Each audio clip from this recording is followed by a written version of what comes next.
ಇಲ್ಲಿ ಬಂದು ಇವತ್ತು ನಮ್ಮ ಈ ಸಕ್ಸಸ್ಸಲ್ಲಿ ನೀವೆಲ್ಲರೂ ಭಾಗ ಆಗಿರೋದಕ್ಕೆ, ಇಡೀ ಆಡಿಯನ್ಸ್ ಸಿನಿಮಾ ನೋಡಿದ ಎಲ್ಲ ಆಡಿಯನ್ಸ್ಗೆ, ಇನ್ನೂ ನೋಡ್ತಾ ಇರೋರಿಗೆ ಎಲ್ರಿಗೂ ಥ್ಯಾಂಕ್ ಯು. ಈ ನಮ್ಮ ಸಿನಿಮಾನ ಸಪೋರ್ಟ್ ಮಾಡಿದ್ದಕ್ಕೆ ಒಂದು ತುಂಬ ದೊಡ್ಡ ಪಟ್ಟಿ ಇದೆ ಥ್ಯಾಂಕ್ ಯು ಹೇಳೋದು. ಬಹುಶಃ ಅವರೆಲ್ಲರ ಹೆಸರು ಹೇಳಿದ್ರೆ ಅವ್ರಿಗೆ ನಾವೊಂದು ಸಲ್ಲಿಸೋ ಗೌರವ ಅನ್ನೋ ನಿಟ್ಟಿನಲ್ಲಿ ನಾನೆಲ್ಲರ ಹೆಸರು ಹೇಳ್ತೀನಿ. ನನ್ನ ಇಡೀ ಟೀಮು, ನನ್ನ ಅಸೋಸಿಯೇಟ್ಸ್ ರುಚಿಕಾ, ಯಶಸ್ವಿನಿ, ಅಮಿಳ್ ಅಂತ ಒಬ್ಬ ಹುಡುಗ, ಕಾರ್ತಿಕ್, ಕೀರ್ತಿ, ಸತೀಶ್, ಇವರೆಲ್ಲರೂ ನನ್ನ ಟೀಮ್ ಅವರು. ನನ್ನ ಗ್ಯಾಫರ್ಸ್ ರವಿ, ನನ್ನ ಲೈಟ್ ಆಫೀಸರ್ಸ್ ಬಾಬು, ನನಗೆ ಲೈಟ್ಸ್ ಕೊಟ್ಟಂಥ MCS ಮಂಜು ಅವರು, ಮತ್ತು ನಮ್ಮ ಇಡೀ ಕ್ಯಾಮ್ರಾ ಕೊಟ್ಟಂಥ ನಾಗರಾಜ್ ಅವರು, ನಮ್ಮ ಫೋಕಸ್ ಪುಲ್ಲರ್ಗಳು, ಎಲ್ರಿಗೂ ತುಂಬ ದೊಡ್ಡ ಥ್ಯಾಂಕ್ ಯು. ತುಂಬ ಕಷ್ಟವಾದ ಶೂಟಿಂಗ್ ಪ್ರೋಸೆಸ್ ಈ ಸಿನಿಮಾ. ನೀವೆಲ್ಲರೂ ಸಿನಿಮಾ ನೋಡಿರೋರು ಗೊತ್ತಿದೆ. ಸೊ ಹಾಗಾಗಿ ಈ ಎಲ್ಲ ಕಷ್ಟದಲ್ಲಿ ನಮಗೆ ಭಾಗವಾಗಿ ನಮ್ಮ ಜೊತೆ ಇದ್ದಂಥ ಎಲ್ರಿಗೂ ಶರಣಾರ್ಥಿ.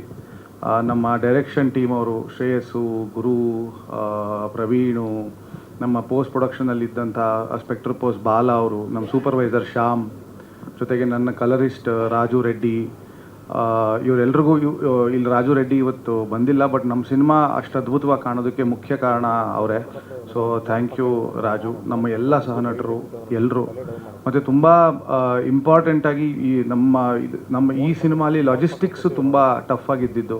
ಸೊ ಹಾಗಾಗಿ ಇಡೀ ಪ್ರೊಡಕ್ಷನ್ ತಂಡ, ಅಸಿಸ್ಟೆಂಟ್ ಮ್ಯಾನೇಜರ್ ಕಾರ್ತಿಕ್ ಅವರು ಇರ್ಬೋದು, ಮ್ಯಾನೇಜರ್ ನಮ್ಮ ನರಸಿಂಹಣ್ಣ ಇರ್ಬೋದು, ಸೂರಜು, ರಾಮಣ್ಣ, ಎಲ್ರಿಗೂ ತುಂಬ ದೊಡ್ಡ ಥ್ಯಾಂಕ್ಸ್. ನಮ್ಮ ಎಲ್ಲ ಕಾಟನ್ ತಡ್ಕೊಂಡಿದ್ದಕ್ಕೆ.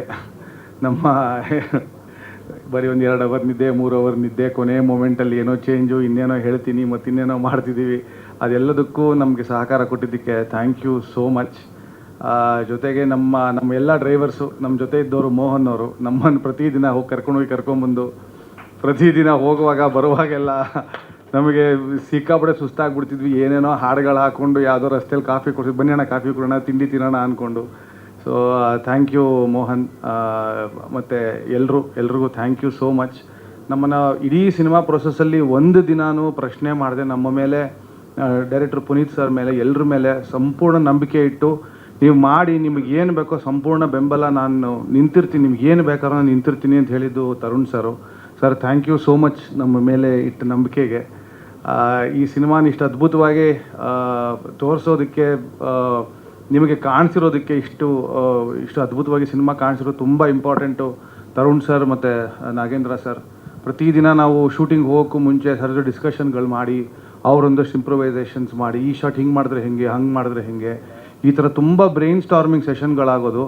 ಆ ಎಲ್ಲ ಸೆಷನ್ನು ನನಗೆ ತುಂಬ ದೊಡ್ಡ ಅನ್ಲರ್ನಿಂಗ್ ಪ್ರೋಸೆಸ್ ಅಂತಲೇ ಹೇಳ್ಬೋದು. ಇದು ನನ್ನ 18ನೇ ಸಿನಿಮಾ, ಬಟ್ ಈ ಸಿನಿಮಾದ ಎಕ್ಸ್ಪೀರಿಯೆನ್ಸ್ ನನ್ನ ಬೇರೆ ಮುಂಚಿನ ಯಾವ 17 ಸಿನಿಮಾಗಳಲ್ಲಿ ಈ ಥರದ ಎಕ್ಸ್ಪೀರಿಯೆನ್ಸ್ ಆಗಲಿ, ಇದು ನನ್ನ ಪಾಲಿಗೆ ತುಂಬ ವಿಶಿಷ್ಟವಾದ ಸಿನಿಮಾ ಅಂತ ಹೇಳೋಕ್ಕೆ ಇಷ್ಟಪಡ್ತೀನಿ. ಥ್ಯಾಂಕ್ ಯು ಪುನೀತ್ ಸರ್, ನನ್ನನ್ನು ಆರಿಸ್ಕೊಂಡು ಈ ಸಿನಿಮಾ ನನಗೆ ಕೊಟ್ಟಿದ್ದಕ್ಕೆ. ಇವತ್ತು ಈ ರನ್ನಿಂಗ್ ಸಕ್ಸಸ್ಫುಲಿ ಅಂತ ನೋಡಿದ ತಕ್ಷಣ ಖುಷಿ ಆಗೋದು. ನಿನ್ನೆ ರಾತ್ರಿ ಆ್ಯಕ್ಚುಲಿ ನಮ್ಮ ಅಪ್ಪ ಅಮ್ಮನೆಲ್ಲ ಥಿಯೇಟ್ರ್ ಕರ್ಕೊಂಡು ಹೋಗಿದ್ದೆ ಸಿನಿಮಾ ತೋರ್ಸೋಕ್ಕೆ ಅಂತ. ಆಗ ಪುನೀತ್ ಸರು ಬಂದಿದ್ದರು. ನಮ್ಮ ಅಪ್ಪ ಅಮ್ಮೆಲ್ಲ ಫಸ್ಟ್ ಟೈಮ್ ಈ ಥರ ಒಂದು ಆಡಿಯನ್ಸಿನ ರಿಯಾಕ್ಷನ್ ನೋಡಿರೋದು ಫಸ್ಟ್ ಟೈಮ್. ಯಾವುದೋ ಮೊಮೆಂಟ್ಸಲ್ಲಿ ಜನ ಓ ಅಂತ ಕಿರ್ಚ್ತಾ ಇದ್ದಾರೆ, ಉಗೇ ಮಾದಪ್ಪ ಅಂತ ಕಿರ್ಚ್ತಾ ಇದ್ದಾರೆ. ಅವೆಲ್ಲ ಥಿಯೇಟ್ರಲ್ಲಿ ನೋಡಿದಾಗ ನಮಗೆ ಒಂದು ಒಂದು ಹೊಟ್ಟೆ ತುಂಬ ಒಂದು ಒಳ್ಳೆ ಮದುವೆ ಊಟ ಮಾಡಿದಷ್ಟು ಖುಷಿ ಆಗುತ್ತಲ್ಲ, ಆ ಥರ ನಮಗೆ ರೆಸ್ಪಾನ್ಸ್ ಸಿಕ್ಕಿದೆ ಆಡಿಯನ್ಸಿಂದ. ಎಲ್ರಿಗೂ ಥ್ಯಾಂಕ್ ಯು. ನಮ್ಮ ಜಗದೀಶ್ ಸರ್ ಅದ್ಭುತವಾಗಿ ಎಲ್ಲ ಕಡೆ ತುಂಬ ಒಳ್ಳೊಳ್ಳೆ ಶೋಗಳು, ಒಳ್ಳೊಳ್ಳೆ ಸೆಂಟ್ರ್ಗಳಲ್ಲಿ ನಮಗೆ ತೋರಿಸೋದಕ್ಕೆ ಅವಕಾಶ ಮಾಡಿಕೊಟ್ಟಿದ್ದಾರೆ. ಥ್ಯಾಂಕ್ ಯು ಸರ್ ನಿಮಗೂ. ಇದೆಲ್ಲಕ್ಕಿಂತ ಇದೆಲ್ಲದ್ರ ಜೊತೆಗೆ ಒಂದು ತುಂಬ ದೊಡ್ಡ plus point, D Imman sir ಥರದ ಒಬ್ಬ ಅಷ್ಟು ದೊಡ್ಡ ಟೆಕ್ನಿಷಿಯನ್ ನಮ್ಮನ್ನು ಸಣ್ಣ ಹುಡುಗರ ಜೊತೆ ನಿಂತು ಬನ್ನಿ ನಾವು ಮಾಡೋಣ ಅಂತ ಅಷ್ಟು ಎಕ್ಸೈಟೆಡ್ ಆಗಿ, ಅಷ್ಟು ಅದ್ಭುತವಾಗಿ ಮ್ಯೂಸಿಕ್ ಮಾಡಿ, ಕೊನೆಯಲ್ಲಿ ನೀವು ಸಿನಿಮಾ ನೋಡಿರೋ ಕೊನೆಯಲ್ಲಿ ಹೋಗುವಾಗಂತೂ ಬೆವರಿಳಿದೋಗ್ಬಿಡೋದು ಸಿನಿಮಾ ನೋಡುವಾಗ. ಅಷ್ಟು ಅದ್ಭುತವಾಗಿ ಮಾಡಿಕೊಟ್ಟಿದ್ದ D Imman sir, thank you so much sir. We are really privilege to have you doing things for our visuals. ಜೊತೆಗೆ Rana, Priyanka, absolute sweethearts. ಅವರಿಬ್ಬರು ಐ ಥಿಂಕ್ ಜೀವಿಸ್ಬಿಟ್ಟಿದ್ದಾರೆ ಸ್ಕ್ರೀನ್ ಮೇಲೆ. ಮತ್ತಿನ್ನೇನಿಲ್ಲ. Thank you Rana sir, thank you Priyanka.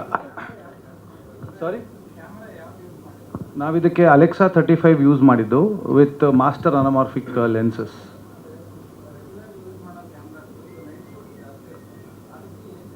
ಇಲ್ಲ, ನಮಗೇನಂದರೆ ಈ ತರುಣ್ ಸರ್ ತುಂಬ ಸಲ ಇಂಟರ್ವ್ಯೂಲಿ ಹೇಳಿದ್ದಾರೆ, ಕಾಡು ನಮಗೆ ಲೈಟ್ಸು ಗೀಟ್ಸ್ ಎಲ್ಲ ತುಂಬ ಪಂಪ್ ಮಾಡಬೇಕಾಗಿತ್ತು. ಸೊ ಈ ಕ್ಯಾಮ್ರಾಲಿ ಒಂದು ಸ್ವಲ್ಪ ಸೆನ್ಸರ್ ಸೆನ್ಸಿಟಿವಿಟಿ ಜಾಸ್ತಿ ಇದೆ. ಜನರಲ್ಲಾಗಿ ISO ಅಂತ ಏನಂತೀವಿ ಅದು 800ಗೆ ಒಂದು ಪೀಕ್ ಅಂದರೆ ಪರ್ಫೆಕ್ಟ್ ISO, ಒಂದು ಬೇಸ್ ISO, ನೇಟಿವ್ ISO ಅಂತೀವಿ. ಇದರಲ್ಲಿ 2560 ES ಅಂತ ಒಂದು ಆಪ್ಷನ್ ಇದೆ, ಎನ್ಹ್ಯಾನ್ಸ್ ಸೆನ್ಸಿಟಿವಿಟಿ ಅಂತ. ಸೊ ಅದು ನಮಗೆ ಅಷ್ಟು ಹೈ ISO ಶೂಟ್ ಮಾಡಿದ್ರು ನಮಗೆ ನಾಯ್ಸ್ ಇಲ್ದಂಗೆ ತುಂಬ ಒಳ್ಳೆ ಬ್ಯೂಟಿಫುಲ್ ಆದ ಇಮೇಜ್ ಬರ್ತಾಯಿತ್ತು. ಎಲ್ಲೂ ನಮ್ಮ ಶ್ಯಾಡೋಸಲ್ಲಿ ಬ್ಲ್ಯಾಕ್ಸಲ್ಲಿ ನಿಮ್ಗೆ ನಾಯ್ಸ್ ಕಾಣಲ್ಲ ಸಿನಿಮಾಲಿ. ನಾವು ಎಷ್ಟೇ ಪಂಪ್ ಮಾಡಿದ್ರು ಕಾಡೊಳಗಡೆ ಲೈಟನ್ನು ಅದು ಯಾವ ಕಾರಣಕ್ಕೂ ಕತ್ಲಂತ ಅನ್ನಿಸ್ಬಾರ್ದು, ಬಟ್ ಕತ್ಲು ಫೀಲ್ ಆಗಬೇಕು ಅದಲ್ವ. ಎಲ್ಲೋ ಅಮಾವಾಸ್ಯೆ ರಾತ್ರಿ ಏನೂ ಕಾಣದೇ ಇರೋಂಗೆ ಬಿಡೋಕ್ಕಾಗಲ್ವಲ್ಲ. ಸೊ ಅಷ್ಟಿಷ್ಟೇ ಪಂಪ್ ಮಾಡಿದ್ರು ನಮಗೆ ನೋಡುವಾಗ ಆಡಿಯನ್ಸಿಗೆ ಡಿಸ್ಟರ್ಬ್ ಆಗಬಾರ್ದು ಅನ್ನೋ ಕಾರಣಕ್ಕೆ ಸ್ವಲ್ಪ ಸೆನ್ಸಿಟಿವಿಟಿ ಚೆನ್ನಾಗಿರುವಂಥ ಕ್ಯಾಮ್ರಾ ಅದು. ಹಾಗಾಗಿ ನಾವು ಅಲೆಕ್ಸಾ 35ನ ಇದಕ್ಕೆ ಬಳಸಿದ್ದೀವಿ. ತುಂಬ ಸಿನಿಮಾಗಳು ಮಾಡಿದ್ದಾರೆ, ತುಂಬ ಸಿನಿಮಾಗಳು ಅಲೆಕ್ಸಾ 35 ಮಾಡಿದ್ದಾರೆ. ಆದರೆ ಎಷ್ಟು ಜನ ಇದನ್ನು ಯೂಸ್ ಮಾಡಿದ್ದಾರೆ ನನಗೆ ಗೊತ್ತಿಲ್ಲ, ಈ ಫೆಸಿಲಿಟಿಯನ್ನು. ಬಟ್ ನಾವಂತೂ ಇಡೀ ಸಿನಿಮಾ ನಾವು ಅದರಲ್ಲೇ ಮಾಡಿರೋದು. ಏನಿಲ್ಲ ಸರ್, ವ್ಯತ್ಯಾಸ ಅಂದರೆ ನಮಗೆ ಕನ್ಸ್ಟ್ರೆಂಟ್ಸ್ ತುಂಬ ಇರುತ್ತೆ, ತುಂಬ ಕಡಿಮೆ ಜಾಗ ಇರುತ್ತೆ. ನಾವೆಲ್ಲೋ ಯಾವುದೋ 2-3 ಮರದ ಮಧ್ಯೆ ಒಂದು ಸಣ್ಣ ಜಾಗ ಇದ್ದರೆ ಅಲ್ಲೇ ಏನೋ ನಾವು ರಾಸ್ಟಮ್ ಕ್ರೇನ್ ಏನೋ ಒಂದು ಮೌಂಟ್ ಮಾಡ್ಕೊಂಡು ಲೈಟ್ ಇಡಬೇಕಾಗತ್ತೆ. ಮತ್ತು ಅದು ವೈಲ್ಡ್ ಲೈಫ್ ಆದ್ದರಿಂದ ನಮಗೆ ಕಂಟಿನ್ಯೂಸ್ ಆಗಿ ಮಾನಿಟ್ರಿಂಗ್ ಆಗ್ತಾ ಇರುತ್ತೆ. ನಾವೆಲ್ಲೂ ಮರ ಕಡಿಯೋ ಹಾಗಿಲ್ಲ, ಮರದ ಮೇಲೆ ಏನೋ ನೇತಾಕೋ ಹಾಗಿಲ್ಲ. ಒಂದು ರೆಂಬೆ ಮುರಿದ್ರೂ ಅದು ನಮ್ಮ ರೆಸ್ಪಾನ್ಸಿಬಿಲಿಟಿ ಆಗುತ್ತೆ. ಅಂದರೆ ಪ್ರೊಡಕ್ಷನ್ ಕಡೆಯಿಂದ ನಮಗೆ ತುಂಬ ಇಂಪಾರ್ಟೆಂಟಾಗಿ ಬಂದಿದ್ದು ಗೈಡ್ಲೈನು, ನಾವು ಯಾವ ಕಾರಣಕ್ಕೂ ನಾವು ಇವತ್ತು ಕಾಡಲ್ಲಿ ಶೂಟ್ ಮಾಡ್ತಾ ಇದ್ದೀವಿ, ನಮ್ಗೆ ಪರ್ಮಿಷನ್ ಕೊಟ್ಟಿದ್ದಾರೆ ಅಂದರೆ ನಾಳೆ ದಿನ ಮತ್ತೆ ಯಾವುದೋ ಕನ್ನಡ ಸಿನಿಮಾ ಅವ್ರು ಹೋದಾಗ ಸಿನಿಮಾದವ್ರು ಬಂದು ಹಾಳು ಮಾಡ್ಬಿಟ್ಟು ಹೋಗ್ಬಿಟ್ರಪ್ಪ ಅಂತ ಅನ್ನಿಸ್ಬಾರ್ದು. ನಾವು ಅಷ್ಟೇ ರೆಸ್ಪಾನ್ಸಿಬಲ್ ಆಗಿ ನಾವು ಮಾಡಬೇಕು. ಯಾಕಂದರೆ ನಮ್ಮ ಸಿನಿಮಾಲಿ ಕಾಡು ಒಂದು ತುಂಬ ಮುಖ್ಯವಾದ ಪಾತ್ರ. ಆದ್ದರಿಂದ ನಾವು ಪ್ರತಿಯೊಬ್ಬ ಆ್ಯಕ್ಟ್ರನ್ನ ಹೆಂಗೆ ನೋಡ್ಕೋತೀವೋ ಅದೇ ರೀತಿ ಕಾಡನ್ನು ನೋಡ್ಕೋಬೇಕು ಅನ್ನೋ ಬಾಧ್ಯತೆ ಇಡೀ ಟೀಮಲ್ಲಿ ಎಲ್ರಿಗೂ ಇತ್ತು. ಸೊ ಹಾಗಾಗಿ right from the production team, ನಮ್ಮ ಮ್ಯಾನೇಜರ್ಸ್ ಇರ್ಬೋದು, ಸದಾ ನಮ್ಮ ಮೇಲೆ ಒಂದು ಕಣ್ಣು ಇಟ್ಟಿರೋರು. ಯಾರೋ ಎಲ್ಲೋ ಹತ್ಬಿಟ್ರು, ಇನ್ನೇನೋ ಆಗೋಯ್ತು, ಅಥವಾ ಎಲ್ಲೋ ಕತ್ಲೆ ಬೇರೆ ಕಾಡಲ್ಲಿ ಮಾಡ್ತಾ ಇರೋದು. ಸೊ ಯಾರೋ ಹೋಗ್ಬಿಟ್ರು, ಎಲ್ಲೋ ದೂರ ಹೋದರು, ಇನ್ ಕೇಸ್ ಎಲ್ಲ ಟಾಯ್ಲೆಟ್ಗೆ ಹೋಗಬೇಕು, ಇನ್ನೇನೋ ಹೋಗಬೇಕು ಅಂದ್ರೂ ಎಲ್ಲರೂ ಗಮನದಿಂದ ಎಲ್ಲರೂ ನೋಡ್ಕೋತಾರೆ, ಯಾರು ಎಲ್ಲಿಗೆ ಹೋಗಿದ್ದಾರೆ, ಎಷ್ಟೊತ್ತಿಗೆ ಬರ್ತಿದ್ದಾರೆ, ಎಲ್ಲೋ ಇದಾಗ್ಬಿಟ್ರ ಏನು ಕತೆ ಅಂತ. ಇಡೀ ಸಿನಿಮಾ ನೈಟ್ ಶೂಟಿಂಗ್ ಆಗಿದ್ದರಿಂದ ಆ ಥರದ ಲೊಜಿಸ್ಟಿಕಲ್ ಪ್ರಾಬ್ಲಮ್ಸ್ ಇದ್ದಿದ್ದನ್ನು ನಾವು ಕೇರ್ಫುಲ್ಲಾಗಿ ಹ್ಯಾಂಡಲ್ ಮಾಡಿಕೊಂಡು ಎಲ್ಲೂ ಯಾವ ಕಾರಣಕ್ಕೂ ಪ್ರಕೃತಿಗೆ ಹರ್ಟ್ ಆಗದೆ ಇರೋ ಹಾಗೆ ನಾವು ನೋಡ್ಕೊಂಡು ಸಿನಿಮಾ ಮುಗಿಸೋದೊಂದು ಚಾಲೆಂಜ್ ಇತ್ತು. ಅದು ಬಿಟ್ಟರೆ ರಿಸೋರ್ಸ್ ವೈಸ್ ಅಂತೂ ನಮ್ಗೆ ಯಾವತ್ತೂ ತರುಣ್ ಸರ್ ಏನೂ ಇಲ್ಲ ಅಂದಿಲ್ಲ. ಒಂದು ಶಾರ್ಟಿಗೆ ಇದು ಬೇಕು ಅಂದ್ರೆ ನೀವು ತೊಗೊಳ್ಳಿ ನೀವು ಮಾಡಿ, ಶಾರ್ಟ್ ಚೆನ್ನಾಗಿ ಬರಬೇಕಷ್ಟೆ. ಸೊ ಆ ಥರ ಸಪೋರ್ಟ್ ಇದ್ದಿದ್ದರಿಂದ ಇಟ್ ವಾಸ್ ಈಸಿ.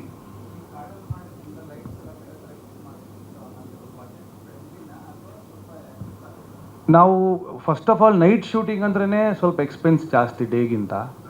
ಅದರಲ್ಲಿ ಕಾಡಲ್ಲಿ ಮಾಡ್ತೀವಿ ಅಂದರೆ ಜನರಲ್ಲಾಗಿ ನಾವು ಬೀದಿಯಲ್ಲಿ ಮಾಡೋದಕ್ಕಿಂತ 4 ಪಟ್ಟು 5 ಪಟ್ಟು ಜಾಸ್ತಿ ಆಗುತ್ತೆ. ಮತ್ತು ನಮ್ಗೆ ಅಲ್ಲಿ ನಾವು ಯಾವುದೋ ಒಂದು ಸ್ಟ್ರೀಟು ಚೂಸ್ ಮಾಡ್ಕೊಂಡಿರ್ತೀವಿ, ಅಲ್ಲಿ ಶೂಟ್ ಮಾಡಬೇಕು ಅಂತ. ನಾವು ಹಲವಾರು ರೆಕ್ಕಿ ಮಾಡುವಾಗ ಟೆಕ್ನಿಕಲ್ ರೆಕ್ಕಿ ತುಂಬ ಜಾಸ್ತಿ ಆಗಿದೆ ಪ್ರೀ ಪ್ರೊಡಕ್ಷನ್. ಯಾಕಂದರೆ ನಾವು ಇಲ್ಲೇ ಇಡಬೇಕು, ಇದು ಹೀಗೆ ಬ್ಲಾಕ್ ಮಾಡಬೇಕು, ಯಾಕಂದರೆ ಲೈಟ್ ಇಲ್ಲೇ ಇಡೋಕ್ಕೆ ಸಾಧ್ಯ, ಇಲ್ಲಿಂದ ವೈಡ್ ಹೊರ ನಮ್ಗೆ ಅದು ಕಾಣಿಸ್ಬಿಡುತ್ತೆ ಲೈಟು. ಆ ಥರ ಎಲ್ಲ ಮಾರ್ಕ್ ಮಾಡ್ಕೊಂಡು ಪ್ರತಿಯೊಂದು ಜಾಗನೂ ಮಾರ್ಕ್ ಮಾಡಿ ಇಲ್ಲಿ ಇಡ್ಬೋದು, ಹಿಂಗಿಡ್ಬೋದು ಅಂತ ಮುಂಚೆನೇ ಇನ್ಫಾರ್ಮ್ ಮಾಡಿ ಎಲ್ಲ ಮಾಡ್ಕೊಂಡಿರೋದು. ಸೊ ಹಾಗಾಗಿ ಡೆಫಿನೆಟ್ಲಿ ನಾವು ರೆಗ್ಯುಲರ್ ಶೂಟ್ ಮಾಡೋದಕ್ಕಿಂತ ತುಂಬ ಜಾಸ್ತಿ ಆಗುತ್ತೆ expense. It is not easy. ಅಂದರೆ ಏನಕ್ಕೆ ಬೇಕು ಇಷ್ಟು ಲೈಟು ಅಂತ ಕೇಳೋದು ತುಂಬ ಸುಲಭ. ತರುಣ್ ಸರ್ ಸಿನಿಮಾ ಇಷ್ಟು ವರ್ಷ ನೋಡಿ ಮಾಡಿ ಕಲಿತು ಓದಿ ಎಲ್ಲ ಮಾಡಿರೋದ್ರಿಂದ ಈ ಅಂಡರ್ಸ್ಟುಡ್ ನಾವು ಏನಕ್ಕೆ ಈ ಲೈಟ್ ಕೇಳ್ತಾ ಇದ್ದೀವಿ, ಯಾಕೆ ಇದನ್ನು ಇಲ್ಲಿ ಹಾಕಬೇಕು, ಇದಕ್ಕೆ ಇಲ್ಲೇ ಯಾಕೆ ಇಡಬೇಕು. ಆದರೆ ನನಗೆ ಅವ್ರಿಗೆ ಸರ್ಗೆ ಹೇಳೋದಕ್ಕೆ ಸುಲಭ ಆಗ್ತಾಯಿತ್ತು. And he would quickly get it. ಆಮೇಲೆ ಫಸ್ಟ್ ಒಂದು 3-4 ದಿನದ ಅಷ್ಟೊತ್ತಿಗೆ ಎಲ್ಲರೂ everybody was on the same page. So ಹಾಗಾಗಿ ಅದು ತುಂಬ ಈಸಿಯಾಗಿ ಸರಾಗವಾಗಿ ಹೋಯ್ತು ಅದಾದಮೇಲಿಂದ. ಹಾಂ,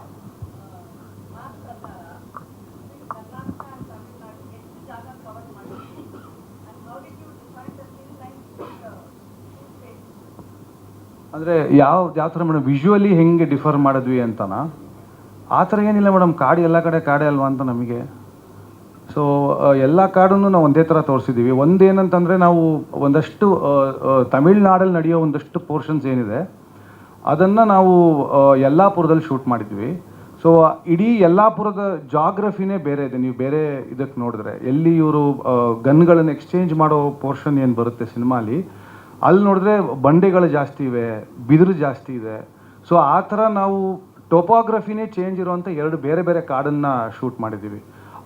ಅದು ನಮಗೆ ವಿಜುವಲಿ ನೋಡುವಾಗ ಸಡನ್ನಾಗಿ ಒಂದು ರಸ್ಟಿಕ್ ಆದ ಒಂದು ಕಲ್ಲು ಬಂಡೆ ಇರೋ ಒಂದು ರಫ್ ಜಾಗ ಓಪನ್ ಆದರೆ ರಾಣಾ ಅವ್ರ ಪೋರ್ಷನ್ ಎಲ್ಲ ನಡೆಯೋ ಬೇರೆ ಕಡೆ ಇದು ಹಚ್ಚ ಹಸಿರಾಗಿರುವಂಥ ಕಾಡು. ಸೊ ಆ ಥರ ನಾವು 2 ಡಿಫ್ರೆನ್ಸಿಯೇಷನ್ ಮಾಡ್ಕೊಂಡಿದ್ದೀವಿ ಸಿನಿಮಾಲಿ. ನೀವುಗಳೆಲ್ಲ ಬಂದಿರೋದು ನಮಗೆ ತುಂಬಾ ಖುಷಿಯಾಗಿದೆ. ಯಾಕೆಂದರೆ ನಿಮ್ಗಳ ಒಂದು ರಿವ್ಯೂಸು ಇವತ್ತು ನಮ್ಮನ್ನು ಇಲ್ಲಿ ಕೂರಿಸಿದೆ. ಹಾಗಾಗಿ ನಿಮಗೆಲ್ಲರಿಗೂ ಥ್ಯಾಂಕ್ಸ್ ಹೇಳ್ತೀನಿ. ಮತ್ತು ಕನ್ನಡ ಜನತೆಗೆ ಥ್ಯಾಂಕ್ಸ್ ಹೇಳ್ತೀನಿ. ಮತ್ತು ಮುಂದೆ ಇನ್ನೂ ಒಂದಷ್ಟು ನಿಮ್ಗಳ ಸಪೋರ್ಟ್ ಬೇಕಾಗುತ್ತೆ, ದಯವಿಟ್ಟು ಕೊಡಿ. ಮತ್ತು ತರುಣ್ ಸರ್ಗೆ ಮತ್ತು ಅಟ್ಲಾಂಟಾ ನಾಗೇಂದ್ರ ಸರ್ಗೆ ಮತ್ತು ಪುನೀತ್ ಸರ್ಗೆ ಥ್ಯಾಂಕ್ಸ್ ಹೇಳೋಕ್ಕೆ ಇಷ್ಟಪಡ್ತೀನಿ. Thank you.